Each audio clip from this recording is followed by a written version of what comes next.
আদায় করার চেষ্টা করব। আপনারা আমাকে একটু সহযোগিতা করবেন। সহযোগিতাটা কি? একটু আন্তরিকতা, একটু চোখে মুখে সম্পর্ক, কানেকশন, অ্যাক্টিভিটি। আপনাদের সঙ্গে যদি আমার একটু হৃদয় থেকে ভালোবাসা, কানেকশন না থাকে, চুপচাপ যদি বোবার মতো বসে থাকেন, আর ছোট বাচ্চা যেভাবে মুখস্থ বিদ্যা কবিতা পড়ে তার অর্থ সারমর্ম বোঝে না, আমি যদি ক্যাসেটের মতো বকে যাই, এর দ্বারা একজন বক্তার জন্য ওয়াজ বোঝানো কঠিন হয়, আর শ্রোতার জন্য বুঝে নেওয়াও কঠিন হয়। সময়টাকে আমানত মনে করে আমি চেষ্টা করব হক আদায়ের। ভূমিকা খুব বেশি লম্বা নেব না। প্রত্যেকটা জিনিসের একটা ভিত লাগে, ভিত লাগে না? একটা ঘর বিল্ডিং বানাতে গেলে ভিত দরকার হয় কি হয় না? উপযুক্ত গঠনগুলোকে আলোচনা করতে গেলে একটু অজের রুট তৈরি করতে হয়। এই জন্য সংক্ষিপ্ত আকারে ভূমিকা নেব। তারপরে আলোচনার উপযুক্ত রুট টিমের সবথেকে বড় সূরা, ছোট বড় আয়াত মিলিয়ে সূরাতুল বাকারার মধ্যে 286টি আয়াত আছে। আমি আপনাদের খেদমতে 208 নম্বর আয়াত তেলাওয়াত করেছি। আল্লাহ পাক বলছেন, ইয়া আইয়ুহাল্লাযীনা আমানু, যারা ইমানদার, যারা মুসলমান, আল্লাহ পাক তাদেরকে বলছেন, হে আমার বিশ্বাসী বান্দা বান্দিরা, উদখুলু ফিস সিলমি কাফা, তোমরা পরিপূর্ণ রূপে ইসলামের মধ্যে প্রবেশ করো। ওয়ালা তাত্তাবিউ খুতুওয়াতিশ শাইতান, শয়তানের পদাঙ্ক অনুসরণ করো না। ইন্নাহু লাকুম আদুউম মুবিন, নিশ্চিত রূপে সে তোমাদের চরম দুশমন। আয়াতের প্রথম অংশটা একটু ব্যাখ্যা বেশি প্রয়োজন।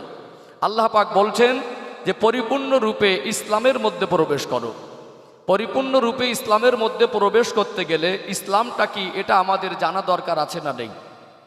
এবং পরিপূর্ণ রূপে ইসলামের মধ্যে প্রবেশ করার মূল অর্থ কি, সেটা আমাদের জানতে হবে। আজকে এত টাকা খরচা করে মাহফিলের আয়োজন করেছেন।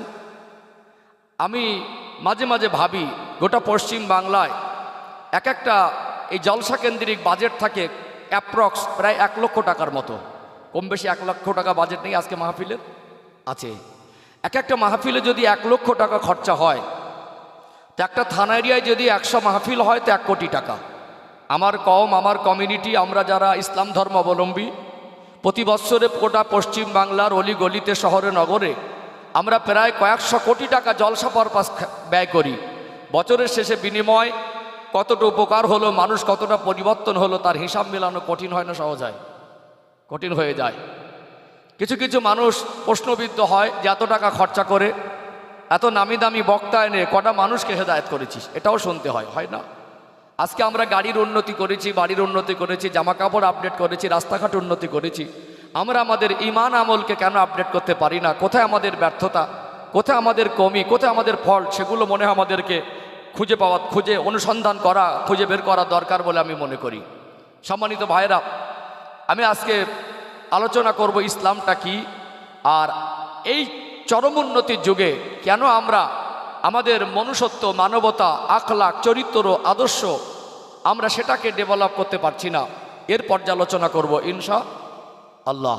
খুতবার ভিতরে একটি হাদিস পড়েছি, হাদিসটা একটু ব্যাখ্যা করে নেই, ইনশাআল্লাহ আলোচনার রুটে চলে আসব। আল্লাহ নবী সাল্লাল্লাহু আলাইহি সাল্লাম বলছেন, আকমালুল ঈমানা আহসানুহুম খুলুকা, তোমাদের মধ্যে ওই ব্যক্তি প্রকৃত ঈমানদার যার আখলাক, চরিত্র ভালো। যদি আমরা পৃথিবীর সবথেকে দামি পোশাক পরি, পোশাকে যদি গোল্ড ডায়মন্ড দিয়ে ডিজাইন করা থাকে, পৃথিবীর সবথেকে দামি গাড়ি কিনি, দামি বাড়ি বানাই, তারপরে যদি আমাদের আখলাক, চরিত্র, মনুষ্যত্ব যদি পবিত্র করতে না পারি, আল্লাহর কাছে প্রিয় হওয়া যায় না। কোথাও যেতে গেলে কোনো আত্মীয়র বাড়ি, মেহমানখানায়, কোনো বন্ধুর বাড়ি, কোনো ভালো অনুষ্ঠানে হঠাৎ যদি ছিটিয়ে গাড়ির চাকা থেকে কাদা উঠে চেহারায় লাগে, অস্বস্তি কাজ করে। অস্বস্তি কাজ করে না? মনে হয় কখন ধুয়ে ফেলবো, যে ময়লা কাদাটা লেগেছে। আল্লাহ পাক আমাদের শরীরে একটা সেন্সার দিয়েছেন, এই সেন্সারের মাধ্যমে আমরা উপলব্ধি করি যে চেহারায় কোথাও কাদা লেগেছে। তো মনে হয় সময় যদি আয়না থাকতো তো দেখতাম কি ময়লাটা কীরকম টাইপের, হাত দিয়ে অনুমান করার চেষ্টা করি, ময়লাটাকে টেনে এনে দেখি, খুব বেশি 2-4 মিনিট, 5 মিনিট, 10 মিনিটের মধ্যে ধৌত করার চেষ্টা করি না? করে নেই।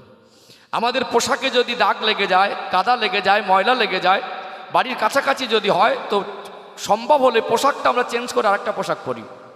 আমরা প্রতিনিয়ত যে পোশাক পরিধান করি, ওই পোশাকগুলো মাঝে মাঝে 1 দিন ছাড়া, 2 দিন ছাড়া, সাপ্তাহিক 2 বার 1 বার করে আমরা পরিষ্কার করি। কিন্তু আমাদের আখলাকে যখন দাগ লাগে, চরিত্রে যখন দাগ লাগে, মানবতা, মনুষ্যত্বে যখন দাগ লাগে, ঈমান আমল যখন আমাদের দুর্বল হয়ে পড়ে, আমাদের জীবনে চেহারায় কাদা লাগলে 10 মিনিটে ধুয়ে ফেলি, কিন্তু আমাদের চরিত্রের দাগ, আমাদের মনুষ্যত্বের দাগ 10 মিনিট, 10 দিন, 10 মাস, 10টা বছরও কারো জীবন থেকে অতিবাহিত হয়ে গেছে, সেই দাগটাকে আমরা পরিষ্কার করার চেতনা আমাদের ভিতরে জাগ্রত করতে পারি না। এটা আমাদের জন্য অত্যন্ত দুঃখজনক। সম্মানিত ভাইরা, আজকে এই সমাজের মানুষ যত দিন যাচ্ছে দেখছেন অশান্তি, জুলুম, অত্যাচার, হিংসা, বিদ্বেষ, সুদ, ঘোষ, অন্যায়, অনাচার। মাঝে মাঝে মনে হয় আমরা উন্নতির যুগে বাস করেও যেন সেই জাহিলিয়াতের ইতিহাস মনে পড়ে যায়। আজকে ওপেন প্রকাশ্যে মানুষকে মানুষ মারছে, ক্ষমতার বলে গরিব নিরীহ মানুষদের উপরে বিভিন্ন রকম জুলুম অত্যাচার হচ্ছে, সেখানে আমরা নীরবে মুখ বুজে সহ্য করছি। কোথায় আজ মানবতা? গোটা বিশ্বের মধ্যে মনে হচ্ছে যে মানুষ বেঁচে আছে, মানবতার বেঁচে নেই। সম্মানিত ভাইরা, আমাদেরকে দিনের পথে ফিরে আসতে হবে। এখানে অনেকে হয়তো মনে করেন বছরে একবার জলসা দেব, নামি দামি বক্তা আনবার, হুজুর এসে পরিবর্তন করে দিয়ে যাবে, এই চিন্তা রং। পরিবর্তন কেন হয় না? যদি পরিবর্তন যদি বছরে একবার জলসা দিয়েই হয়ে যেত, যে পরিমাণে জলসা হচ্ছে, মানুষ শুধু ভালো হতো না, আল্লাহর ওলি হয়ে যেত। এই জন্য একটা সহজ সরল হিসাব বলি, আমরা যারা এখানে এসেছি ইসলামের কত পার্সেন্ট বুঝি? ইসলামের কত পার্সেন্ট আমরা বুঝি? আপনার এই এরিয়ার মধ্যে যারা বিচারক, যারা বুদ্ধিজীবী, যারা জ্ঞানী, যারা বিশিষ্ট, যারা ধনী, যারা শিক্ষিত, কয়েকজন মানুষের পাশে গিয়ে বসে বলুন তো আপনি ইসলামটাকে আমাকে বোঝান। কজন ভালো করে বোঝাতে পারবে? আপনারা যারা এখানে বসে আছেন, ছেলের মেয়ের বিবাহের সময় ছবি নিয়ে ঘোরেন, প্রশংসা করেন, আমার ছেলে দেখেছি হিরোর মতো লাগছে। আপনি বাবা হয়ে বলতে পারবেন আপনার সন্তানকে ইসলাম বুঝিয়েছেন? সারা বছরে আমরা পড়াশোনায় যে ক্লাসগুলো করি, সরকারি স্কুল বলুন আর বেসরকারি স্কুল বলুন, একটা বাচ্চা যদি টোটাল 12 মাসের মধ্যে 8 মাস ক্লাস হয়, ছুটি ছাটা বাদ দিয়ে, তো 7 মাস 15 দিন ক্লাস করিনি, শুধুমাত্র 15 দিন ক্লাস করেছে। ওই ছাত্রটা কি পরীক্ষায় ফার্স্ট পজিশনে আসবে বলে মনে হয়? কি মনে হয়? আসবে কি? তাহলে তাকে, তার ভিতরে যে ওই ক্লাসে তার সফলতার জন্য তার যে মেহনত দরকার ছিল, তার যে শিক্ষার দরকার ছিল, যার যে ক্লাসগুলো দরকার ছিল, সেগুলো তো সে করিনি। এখন তার থেকে যদি আমরা আশা করি সে 100-র মধ্যে 100 নাম্বার উঠবে, এটা নিছক বোকামি ছাড়া অন্য কিছু নয়। ঠিক তেমনি আমরা আজকে না ইসলাম নিজে বুঝেছি, না আমাদের সন্তানদের বুঝেছি, না ইসলামকে আমরা নিজে আমাদের জীবনে বাস্তবায়ন করেছি, না আমাদের সন্তানদের জীবনে প্র্যাকটিক্যালে তাদের চিন্তায়, চেতনায়, লেবাসে, পোশাকে, ওটায় বসায়, চলায় ফেরায়, আখলাকে, চরিত্রে আমরা ইসলামটাকে ছোটবেলা থেকে প্র্যাকটিক্যালে তাদেরকে শিখিয়েছি। তাহলে তারা ইসলাম বুঝেছে 10%, আর মসজিদে এসি লাগিয়ে, মার্বেল লাগিয়ে, টাইলস লাগিয়ে আমরা যদি আশা করি মসজিদ ভর্তি কেন হয় না, এটা কি বোকামি না? কথা কি বুঝতে পারছেন? আমরা এখানে ইসলাম বুঝিয়েছি 15%, আর মেলায় তো থাকবে হিসেবে শতকরা 85 জন ঘুরবে আর 15 জন আসবে, এটা তো স্বাভাবিক ব্যাপার। কেন আসে না এটা এখন হিসাব খুঁজছেন।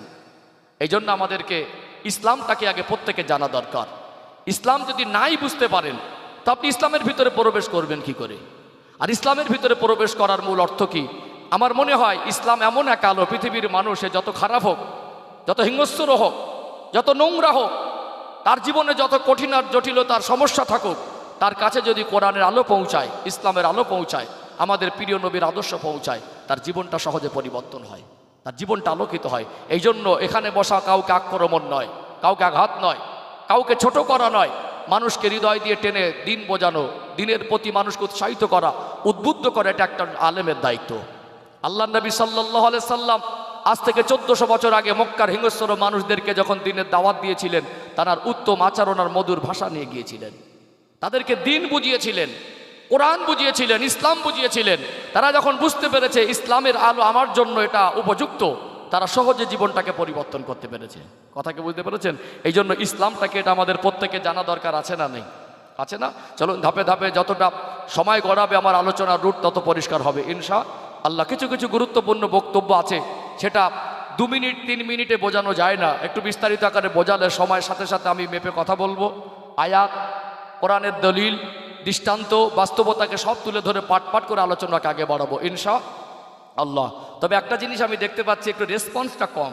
আপনারা একটু কানেকশন অ্যাক্টিভিটিকে স্ট্রং করুন, কারণ একঘেয়েমি লাগে। কি লাগে? একঘেয়েমি লাগে না? এই জন্য একটু চোখে মুখে সম্পর্ক দরকার আছে। এখানে এসেছে একটু ভালো মানসিকতা নিয়ে বসতে হবে। একটু তাকবীর দেন তো, না এই তাকবীর, মাশাআল্লাহ। আর একটু প্রাণ ভরে আওয়াজ দেন, না এই তাকবীর। সোনার মানিকেরা, নজওয়ান তরুণেরা, ও সোনার ময়না যুবকেরা, আব্বারা মায়েরা, আল্লাহ দয়াময়।